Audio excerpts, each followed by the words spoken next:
Serial सारू में आखिरकार धमाकेदार ट्विस्ट आ चुका है। दोस्तों, आने वाले एपिसोड्स में ड्रामा, सस्पेंस और एक्शन सब कुछ देखने को मिलेगा। कहानी की शुरुआत होती है सारू पर हुए हमले से, लेकिन जैसे हमेशा इस बार भी सारू अपनी हिम्मत दिखाती है और अनिका के भेजे गए गुंडों को अच्छा खासा सबक सिखा देती है। अब ट्विस्ट यह है कि सारू को पता चल जाता है कि असली किडनैपर कौन है, अनिका। लेकिन वह पुलिस के सामने कुछ भी नहीं बताती।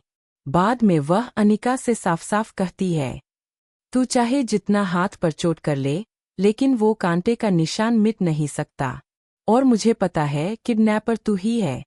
ये सुनकर अनिका तिलमिला जाती है और जाकर पूरी बात कामिनी को बताती है। कामिनी गुस्से में कहती है कि अब सारू को रास्ते से हटाना पड़ेगा, हमेशा के लिए। इसके बाद कहानी में खतरनाक मोड़ आता है। कामिनी कुछ गुंडों को भेजती है सारू पर हमला करने। एक गुंडा उसे शूट करने की कोशिश करता है, लेकिन उसी बीच दूसरा गुंडा सारू का मंगलसूत्र लेकर भाग जाता है। तभी एंट्री होती है वेद की, और वेद और सारू मिलकर उन गुंडों की जमकर धुलाई कर देते हैं। शूट करने वाला गुंडा तो भाग जाता है, लेकिन इस पूरे दौरान वेद और सारू फिर एक दूसरे के करीब आ जाते हैं। उनकी इस नज़दीकी की खबर जब तारा कौर और अनिका को मिलती है तो दोनों आग बबूला हो जाती है। तारा कहती है कि सारू और वेद को अलग करने की सारी कोशिशें बेकार हो गई हैं, क्योंकि अब दोनों एक दूसरे से लिपटे हुए हैं। अनिका तुरंत प्लान बनाती है और वेद को फ़ोन करके कहती है कि कल एक इम्पोर्टेंट मीटिंग है और उसे ही जाना होगा।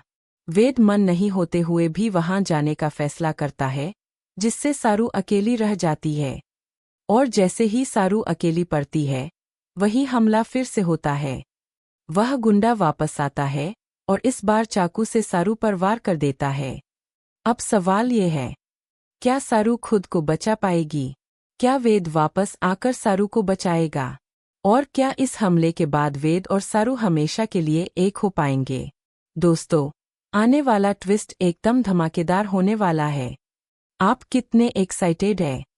और क्या आप चाहते हैं कि वेद और सारू हमेशा एक रहें? कमेंट्स में ज़रूर बताइए। और ऐसी ही लेटेस्ट अपडेट्स के लिए हमारे चैनल को सब्सक्राइब करना बिल्कुल न भूलें।